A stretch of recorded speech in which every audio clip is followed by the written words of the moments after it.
Barisan Gerakan Pemuda Kakbah Aliansi, Tepi Barat kawal sidang ke-9 kasus pencabulan seorang kiai di Pengadilan Negeri Kabupaten Magelang. Kasus dugaan pencabulan yang menyeret seorang kiai ternama di Kabupaten Magelang kembali memanas. Sidang ke-9 yang digelar di Pengadilan Negeri Magelang pada Senin 20 Januari 2025 tak hanya menjadi panggung pengungkapan fakta, tetapi juga unjuk kekuatan moral oleh Gerakan Pemuda Kakbah Aliansi Tepi Barat. Ratusan anggota Gerakan Pemuda Kakbah memenuhi area pengadilan sebagai bentuk protes terhadap dugaan kejahatan yang dilakukan oleh sosok seorang kiai yang seharusnya menjadi panutan. Yanto Pujianto, yang akrab dikenal dengan nama Yanto P. Isuks, selaku Komandan Barisan Gerakan Pemuda Kakbah Aliansi Tepi Barat, menegaskan sikap mereka untuk terus mengawal kasus ini hingga keadilan ditegakkan. Kami tidak akan berhenti mengawal kasus ini sampai pelaku mendapatkan hukuman yang setimpal dengan perbuatannya. Kiai atau bukan, predator seksual tidak layak diberi ruang di negeri ini, tegas Yanto P. Isuks dalam keterangannya kepada awak media dengan tegas di Gedung Pengadilan Negeri Kabupaten Magelang. Kasus ini bermula dari laporan para korban yang mengaku telah menjadi sasaran tindak asusila di lingkungan pesantren yang diasuh terdakwa. Fakta-fakta mengejutkan yang terungkap di persidangan, termasuk kesaksian para korban, membuat publik terhenyak. Jaksa penuntut umum pun terus menghadirkan bukti baru yang semakin menguatkan dakwaan. Yanto P. Isuks menegaskan bahwa kasus ini bukan sekadar soal menghukum pelaku, tetapi juga menjadi momentum membersihkan institusi agama dari individu-individu yang mencoreng nama baiknya. Kami tidak peduli seberapa besar pengaruh yang dimiliki terdakwa. Hukum harus ditegakkan. Kalau kasus ini tidak diselesaikan dengan benar,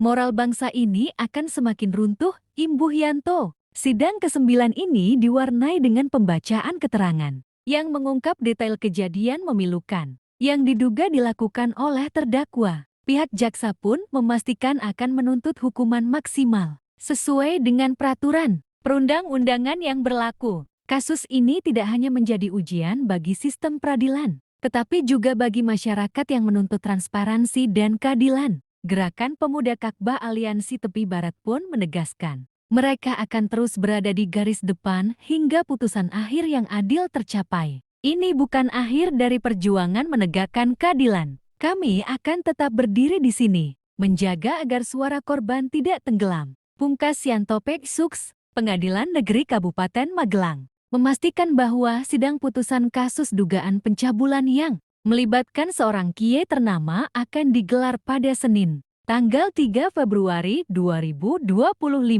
Hal ini disampaikan langsung oleh Humas Pengadilan Negeri Kabupaten Magelang, yang menegaskan bahwa persidangan ini akan berjalan sesuai dengan prosedur hukum yang berlaku. Kami memastikan bahwa sidang putusan akan dilaksanakan pada tanggal 3 Februari 2025. Pengadilan berkomitmen untuk memproses perkara ini secara transparan dan independen dengan tetap mengacu pada fakta-fakta hukum yang terungkap di persidangan, ujar Humas Pengadilan Negeri Kabupaten Magelang di hadapan awak media.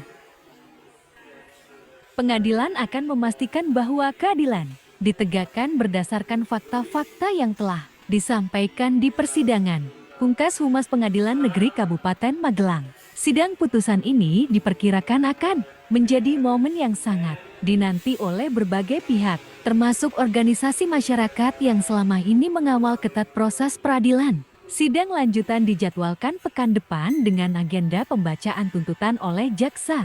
Semua mata kini tertuju pada keputusan pengadilan yang diharapkan menjadi preseden dalam memberantas kejahatan seksual di Kabupaten Magelang ini. Reporter Lintas Tidar News TV Agriananda mengabarkan.